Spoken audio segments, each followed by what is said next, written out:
Om Swastiastu, Assalamualaikum warahmatullahi wabarakatuh. Selamat pagi dan salam sejahtera untuk kita semua. Perkenalkan, nama saya Ida Ayu Putriani, SSTP MSI. Saat ini saya sedang bertugas di Dinas Perindustrian dan Perdagangan Provinsi Bali selaku Kabid Perlindungan Konsumen dan Tertib Niaga. Untuk saat ini saya akan menyampaikan portofolio dinamis, sertifikasi uji kompetensi bagi pejabat administrator.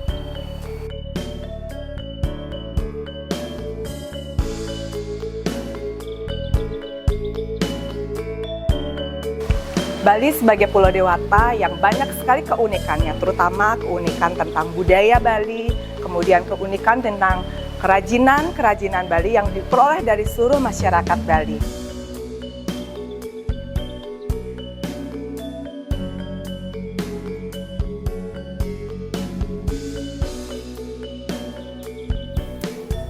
Beraneka ragam kekayaan budaya Bali, salah satunya adalah aksara Bali.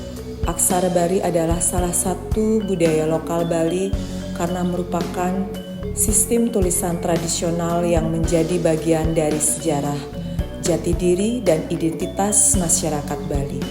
Peran dan fungsi aksara Bali sebagai budaya lokal Bali yang mencerminkan budaya dan sejarah masyarakat Bali yang kaya akan tradisi dan nilai-nilai luhur.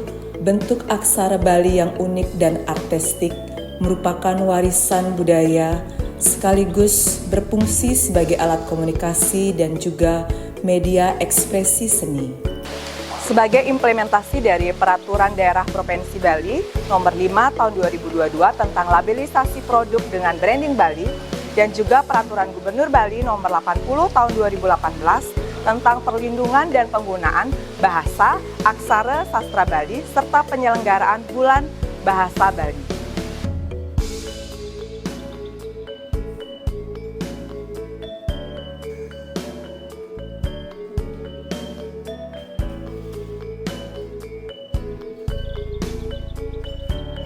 Dinas Perindustrian dan Perdagangan Provinsi Bali mendorong seluruh pelaku-pelaku usaha, baik itu UMKM, IKM yang ada di Provinsi Bali untuk menggunakan labelisasi produk branding Bali dan juga penggunaan aksara Bali pada kemasan, merek, dan desain logo.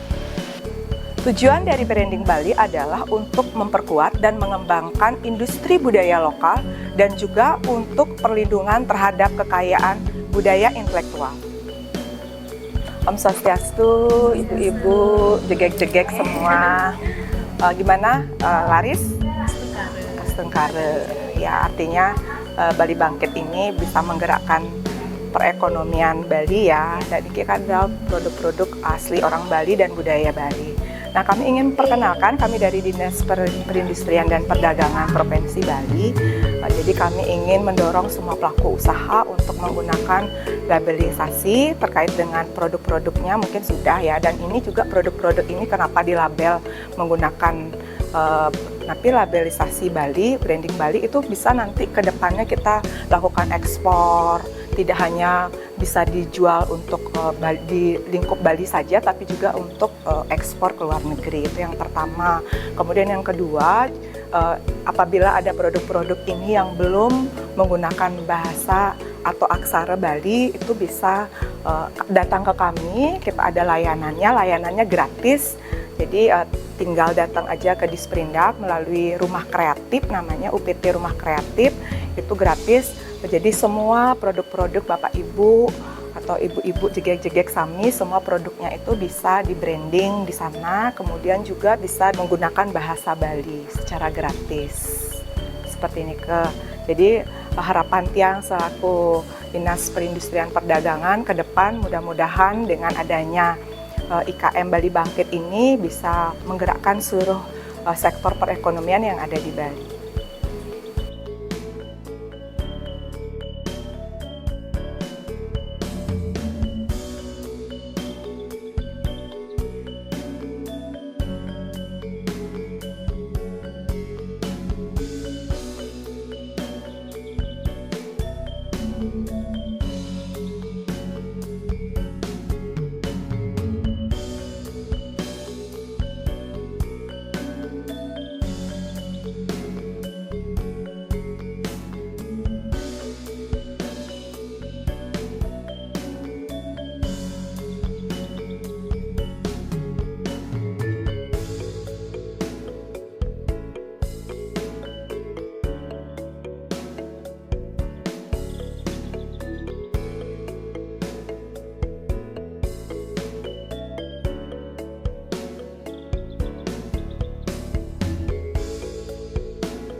Salah satu tugas Dinas Perindustrian dan Perdagangan Provinsi Bali adalah mengkoordinasikan atau memfasilitasi dari kelembagaan perlindungan dan pemberdayaan konsumen.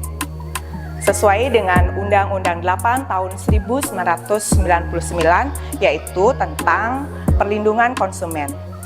Apabila masyarakat Bali memiliki pengaduan terkait dengan pengaduan konsumen, bisa datang langsung ke Disperindak Provinsi Bali atau datang ke BPSK Kota Denpasar yang kantornya juga ada di Disperindak Provinsi Bali, atau juga bisa melalui pengaduan secara online melalui http://pengaduan BPSK Kota Denpasar, dan juga bisa melalui email bpskkotadenpasar2021@gmail.com dengan melampirkan bukti-bukti. Yang pertama adalah identitas diri, yang kedua adalah bukti pembayaran, yang ketiga adalah bukti koordinasi ataupun komunikasi dengan pelaku usaha, yang terakhir adalah bukti yang pendukung lainnya yang melengkapi dokumen Bapak Ibu semua.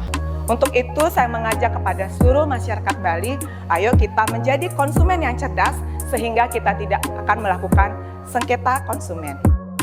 Adapun prosedur permohonan penyelesaian sengketa konsumen melalui BPSK, yang pertama, konsumen membuat permohonan penyelesaian yang diterima oleh Sekretariat BPSK. Kemudian Sekretariat BPSK akan memverifikasi dokumen dengan ketentuan bahwa penyelesaian tersebut dapat ditolak ataupun diterima. Apabila ditolak dengan ketentuan adalah 1. Bukan konsumen akhir. 2. Telah ada perjanjian penyelesaian di lembaga lain. 3. Yang diadukan bukan pelaku usaha. 4. Barang jasa yang tidak sah atau ilegal diperdagangkan. 5. Permohonan tidak memenuhi ketentuan pasal 16 Kep Menperindak nomor 350-MPP-Kep-12-2001. Yang keenam, bukan kewenangan BPSK.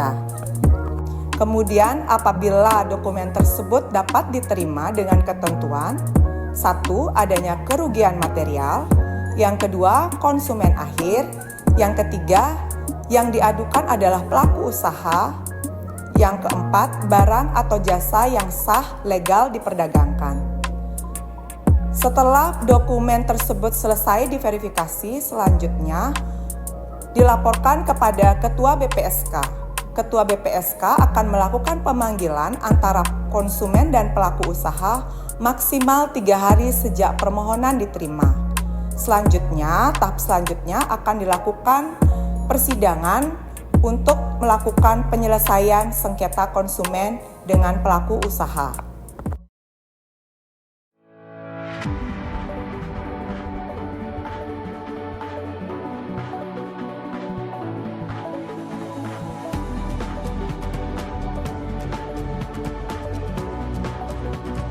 Salah satu peran dari Dinas Perindustrian dan Perdagangan Provinsi Bali adalah melakukan pengawasan dan pemantauan terhadap barang pokok dan barang penting. Salah satu contohnya barang penting yaitu gas LPG. Kegiatan pengawasan gas LPG adalah kegiatan pemantauan dan memeriksa barang-barang yang beredar di pasar untuk melindungi konsumen dari barang yang tidak memenuhi standar serta menjaga stabilitas harga dan pasar. Pengawasan mencakup pemantauan harga, pemeriksaan legalitas pelaku usaha, dan kepatutan produk terhadap SNI, keselamatan, kesehatan, dan keselamatan kerja serta lingkungan. Ini karetnya sudah ber-SNI wajib sesuai dengan Permendag 69 tahun 2018 terkait dengan pengawasan barang beredar dan jasa.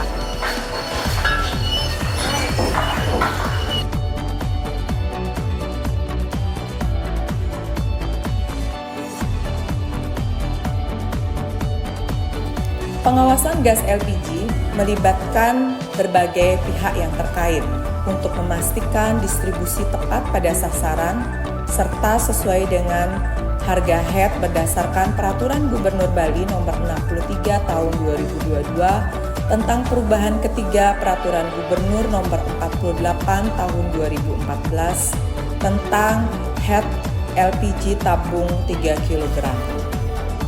Distribusi LPG yang tepat sasaran sebagaimana Perundang-undangan Perpres 70 tahun 2021 dan Perpres 71 tahun 2021 yang boleh menggunakan gas LPG bersubsidi adalah rumah tangga, usaha mikro, nelayan sasaran, dan petani sasaran. Dan ada 8 kategori usaha yang tidak diperkenankan menggunakan gas LPG 3 kg. Sesuai dengan Surat Edaran Dirjen Migas tentang 8 kategori usaha yang dilarang menggunakan LPG 3 kg. Di antaranya 1 hotel, 2 restoran, 3 usaha binatul dan laundry, 4 usaha batik, 5 usaha tani tembakau, 6 usaha pertanian, 7 usaha peternakan, dan yang terakhir 8 usaha jasa las. Saya mewakili Dinas Perindustrian dan Perdagangan Provinsi Bali menghimbau kepada seluruh masyarakat untuk membeli gas LPG 3 kg yang bersubsidi, yaitu di pangkalan resmi pemerintah. Artinya di pangkalan resmi masyarakat bisa membeli sesuai dengan harga HET, yaitu Pergub 63 tahun 2022 sebesar Rp18.000. Nah, apabila juga ada permasalahan, ada keluhan, atau ada misalkan indikasi kelangkaan, hari ini kita sudah ada forum komunikasi gas LPG 3 kg. Itu bisa disampaikan kepada seluruh desa yang ada di masing-masing. Jadi tidak perlu kita panik buying ya, ataupun kita ada informasi di media sosial kita panik gitu karena ada kasus kelangkaan, tetapi bisa disampaikan melalui forum itu. Atau juga bisa melalui call center resmi Pertamina yaitu 135, dan juga melalui saluran resmi kami pemerintah di Disperindak Provinsi Bali ataupun di Disperindak Kabupaten Kota seluruh Bali. Semoga masyarakat Bali bisa memanfaatkan dan menggunakan gas LPG ini secara tepat sasaran, dan kami juga selalu secara kontinu melakukan pengawasan bersama instansi yang terkait. Baik, Om Swastiastu. Assalamualaikum warahmatullahi wabarakatuh. Selamat pagi, salam sejahtera untuk kita semua. Hari ini Ditya akan menginformasikan terkait dengan bagaimana upaya-upaya kita untuk membangun komitmen kita selaku ASN untuk selalu berkomitmen untuk memberantas korupsi, khususnya di Dinas Perindustrian dan Perdagangan. Ada beberapa hal yang ingin Ditya sampaikan. Yang pertama adalah terkait dengan regulasi. Tentu kita selaku ASN harus mengetahui ya regulasi terkait dengan Undang-Undang ASN, yaitu Undang-Undang 20 tahun 2023. Kemudian juga ada Undang-Undang terkait dengan pemberantasan korupsi, yaitu Undang-Undang 20 tahun 2001. Nah, Bapak Ibu semua mungkin ingin mengetahui bagaimana bentuk-bentuk daripada korupsi.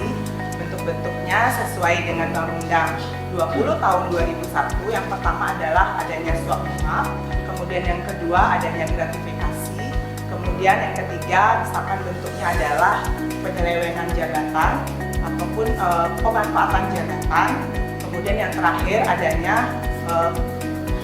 timbal balik, atau misalkan dalam melaksanakan pelayanan publik, misalkan kita ada gratifikasi di sana atau pengadaan barang dan jasa. Nah, tentu kita selaku ASN ada beberapa hal yang harus memedomani daripada kode etik kita. Yang pertama, Bapak Ibu mungkin sudah mengetahui tentang ASN core value berakhlak. Jadi 7 kode etik yang harus kita laksanakan selaku ASN.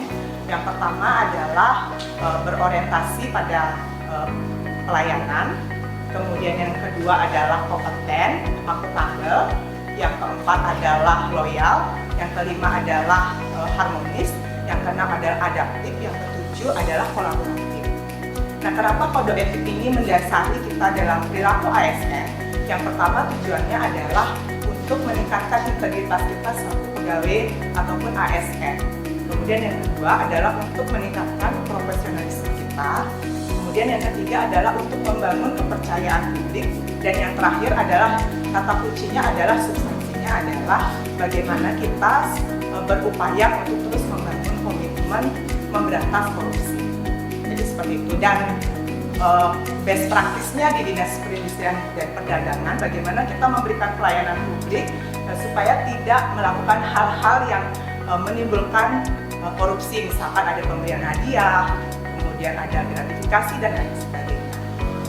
Nah, tentu di bidang PKPN ini ada beberapa hal yang bisa beririsan dengan kegiatan-kegiatan pemberian gratifikasi, misalkan terkait dengan pengawasan barang beredar, kemudian penyelesaian dalam sengketa konsumen dan lain sebagainya.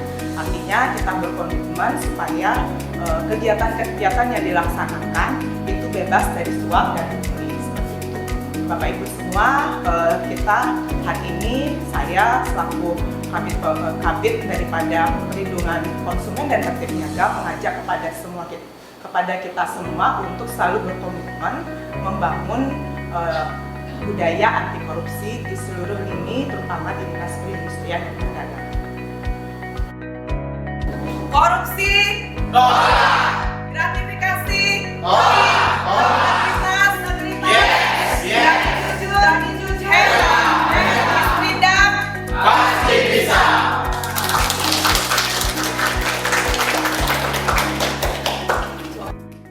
Demikian portofolio dinamis saya, semoga bermanfaat. Terima kasih Om Santi Om. Assalamualaikum warahmatullahi wabarakatuh. Salam sehat untuk kita semua.